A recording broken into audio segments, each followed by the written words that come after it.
Three things to accept in life. Number one, life is not always fair. We always want life to go in certain way. However, it has its own agenda. Accept it. Accept the uncertainty and go with the flow. Not knowing what is going to happen is always exciting. Just imagine if we know everything what is going to happen in our life, wouldn't it become very boring and tasteless, right?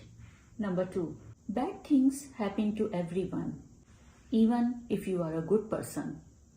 Just remind yourself that these bad things are happening to you for your own good. Number three, people are like medicines. Everyone has an expiry date. Whoever comes in your life has to leave one day. Accept this and it will save you a lot of pain. Know the uncertain nature of life. Know that everything is temporary and be accepting towards whatever happens. It will help you a lot. Be open to changes, be open to whatever comes across, and start living happily with facts. Namaste.